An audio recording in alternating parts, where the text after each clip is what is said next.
नमस्कार मंडळी, तुम्हा सर्वांचं आपल्या श्री महालक्ष्मी या चॅनेलमध्ये खूप खूप स्वागत आहे.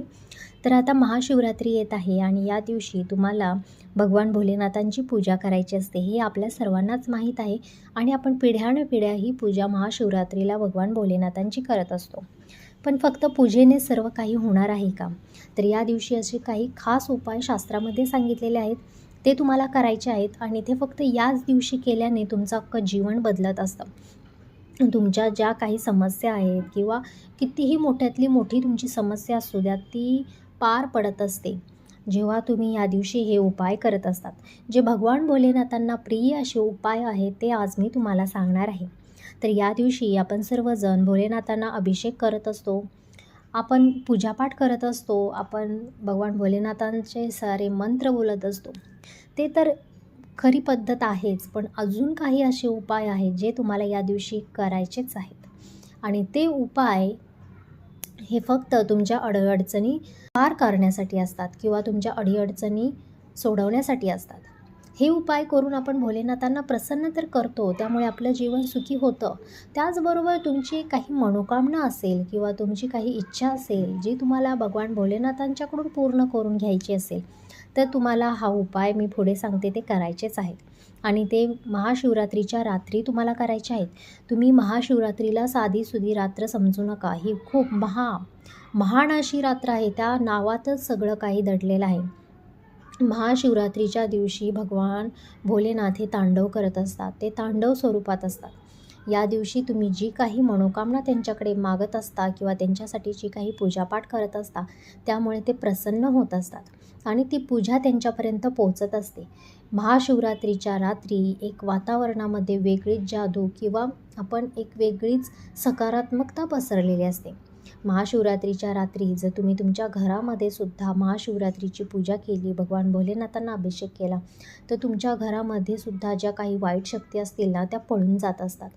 कारण त्या उंबऱ्याच्या आत येऊ शकत नाही, कारण त्या रात्रीमध्येच एवढी ताकद आहे.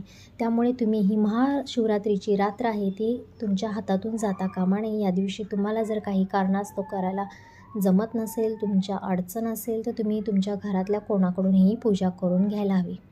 तुम्हाला महाशिवरात्रीची पूजा मांडायची आहे. भगवान भोलेनाथाची पिंड असेल, त्यांचा फोटो असेल, या दिवशी त्यांची पूजा करायची आहे. त्यांच्या ज्या आवडत्या वस्तू आहेत, म्हणजे बेलपत्र असेल, शमीपत्र असेल किंवा मोगऱ्याचं फूल असेल, तर अशा वस्तू त्यांना तुम्हाला अर्पण करायच्या आहेत. त्यानंतर तुम्हाला असे मी उपाय सांगणार आहेत की जे ह्या रात्री तुम्हाला करायचे आहेत. आपण सर्वजण महाशिवरात्रीचा उपवास करत असतो, पण काही लोकांना जर महाशिवरात्रीचा उपवास करणं शक्य नसेल, तरी पण त्यांनी हे उपाय नक्की करायचे आहेत. या उपायामध्ये खूप अशी जादू दडलेली आहे. तुम्ही म्हणाल की आम्हाला महाशिवरात्री दिवशी हे शक्य नाही, आम्ही नंतर करू का? नाही, तुम्हाला हे उपाय महाशिवरात्री दिवशीच करायचे आहेत. जर तुम्हाला अडचण असेल तर तुम्ही दुसऱ्या कोणाकडून करून घ्या, पण हे उपाय तुम्हाला महाशिवरात्रीलाच करायचे आहेत.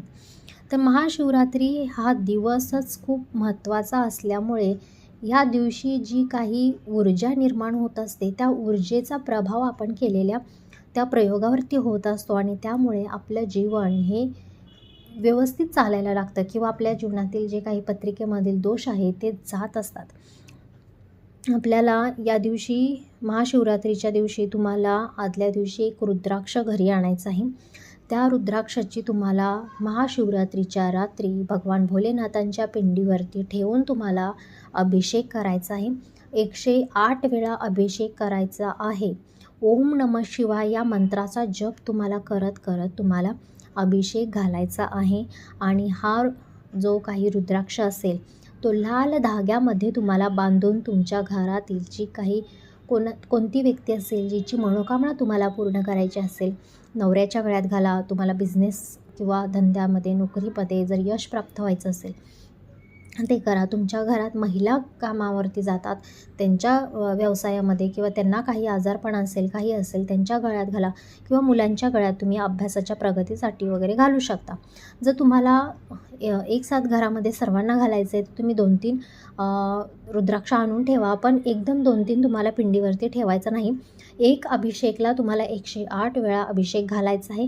तो अभिषेक झाला की तुम्हाला दुसरा रुद्राक्ष घ्यायचा आहे, त्याच्यावरती तुम्हाला 108 वेळा अभिषेक घालायचा आहे. असे अभिषेक केलेले जे काही रुद्राक्ष असतात ते तुम्हाला गळ्यात अर्पण करायचे आहेत. बघा, बाकीचे पंडित असतात ते अभिषेक करायला खूप पैसे घेतात. 5-6 हजाराच्या आत कोणीही अभिषेक घालून देत नाही. ओम नमः शिवाय या मंत्रामध्ये खूप जादू आहे किंवा खूप सामर्थ्य आहे. तुम्ही फक्त तो रुद्राक्ष भगवान भोलेनाथाच्या पिंडीवरती ठेवून या मंत्राचा जरी जप केला तरी बाकी सर्व मंत्र यापुढे फिके आहेत, हे लक्षात घ्या तुम्ही. आणि त्यानंतर तुम्हाला त्या रुद्राक्षावरती हळद, कुंकू, अक्षदा वाहून, भस्म वाहून तुम्हाला त्याची पूजा करायची आहे. त्यानंतर तुम्हाला बेलपत्र व्हायचं आहे आणि असं जे रुद्राक्ष आहे ते तुम्हाला थोडा वेळ तिथंच तुम्हाला ठेवायचं आहे आणि रात्री झोपायच्या अगोदर तुम्हाला ते परिधान करायचं आहे. लक्षात घ्या, जेव्हा तुम्ही रुद्राक्ष अर्पण करता तेव्हा तुम्हाला नॉनव्हेज वगैरे खायचं नसतं. तर तुमच्या जर घरात नॉनव्हेज वगैरे चालत असेल तर तुम्ही तो रुद्राक्ष काढून बाजूला ठेवा आणि नॉनव्हेज वगैरे तुम्ही खाऊ शकता. आणि जर कोणी खात नसेल तर तुम्हाला रुद्राक्ष काढायची वगैरे काहीच गरज नाही. तर हा झाला उपाय पहिला. तुम्हाला रुद्राक्ष या दिवशी घातल्याने त्या रुद्राक्षाचे खूप खूप फायदे तुम्हाला बघायला भेटणार आहेत आणि खूप तुम्हाला लाभ त्यापासून नक्कीच होणार आहे. तुम्हाला 1 महिन्याच्या आत जर त्याचा रिझल्ट दिसला नाही तर मला नक्की कमेंटमध्ये तुम्ही सांगा. त्यानंतर आहे की तुम्ही मंदिरामध्ये जाऊन हा उपाय तुम्हाला करायचा आहे. मंदिरामध्ये जाताना एक बेलपत्र घ्या. त्या बेलपत्रावरती तुम्हाला ओम नमः शिवाय असं लिहायचं आहे आणि तुमची जर मनातली इच्छा असेल, जी काही मनोकामना असेल, म्हणजे पैसा संबंधित मनोकामना असेल तर पैसा लिहा. तुमचं एखादं काम असेल, कोर्टाचं काम, फक्त कोर्टाचं काम लिहा. जे काही तुमचं काम अडलेलं आहे किंवा अभ्यासात प्रगती लिहा. परीक्षा असेल मुलांची, परीक्षेत उत्तीर्ण होण्यासाठी असं लिहा. जी काही मनोकामना आहे ती तुम्हाला त्या पानावरती छोट्या अक्षरात तुम्हाला लिहायची आहे. ती तुम्हाला कुंकवाने लिहायची आहे. एक काडी घ्या, कुंकवात थोडं पाणी टाकून तुम्हाला ते लिहायचं आहे आणि असं बेलपत्र तुम्हाला घेऊन जायचं आहे आणि ते भगवान भोलेनाथाच्या पिंडीवरती तुम्हाला ठेवायचं आहे. आणि त्यानंतर एका तांब्यामध्ये तुम्हाला कच्चं दूध घ्यायचं आहे, पाणी घ्यायचं आहे, त्यानंतर तुम्हाला तूप टाकायचं आहे, त्यानंतर तुम्हाला त्याच्यामध्ये तुम्हाला गंगाजल थोडंसं टाकायचं आहे आणि असं पाणी तुम्हाला भगवान भोलेनाथांच्या पिंडीवरती तुम्हाला अर्पण करायचं आहे. तिथे सुद्धा तुम्हाला 108 वेळा ओम नमः शिवाय, ओम नमः शिवाय या मंत्राचा तुम्हाला जप करायचा आहे. संध्याकाळी तुम्हाला घरी भगवान भोलेनाथांची आरती करायची आहे. जर असं बेलपत्र तुम्ही भगवान भोलेनाथांच्या पिंडीवरती, ते पण मंदिरात जाऊन जर वाहिलं तर तुमची नक्कीच जी काही तुम्ही मनोकामना त्यांना सांगितलेली आहे ती पूर्ण होणार आहे आणि तुम्हाला नक्कीच धनप्राप्ती किंवा तुम्हाला जे काही तुमच्या मनात आहे ते तुम्हाला भेटणार आहे. हे 101% मी तुम्हाला सांगत आहे. 1 महिन्याच्या आत तुम्हाला रिझल्ट हा भेटणार आहे. त्यानंतर तिसरा असा उपाय आहे की तुम्हाला भगवान भोलेनाथांच्या मंदिरात जाऊन एक दिवा तुम्हाला तिथे लावायचा आहे. एक पंती घरातील घ्या, छोटी साधी पंती, त्यामध्ये तुम्हाला वात करायची आहे. तुपाचा दिवा तुम्हाला घेऊन जायचा आहे आणि भगवान भोलेनाथांच्या पिंडीजवळ तुम्हाला तो दिवा लावायचा आहे. दिवा प्रज्वलन करताना तुम्हाला तुमची मनोकामना बोलायची आहे आणि दिवाला साक्षी होऊन ती मनोकामना तुम्हाला भगवान भोलेनाथांना बोलायची आहे. आणि मग तुम्ही जे काही साहित्य नेलं आहे, म्हणजेच बेलपत्र असेल, फूल असेल, अक्षता असतील किंवा तुम्हाला पाण्याने जरी अभिषेक तुम्ही घातला तरी खूप आहे.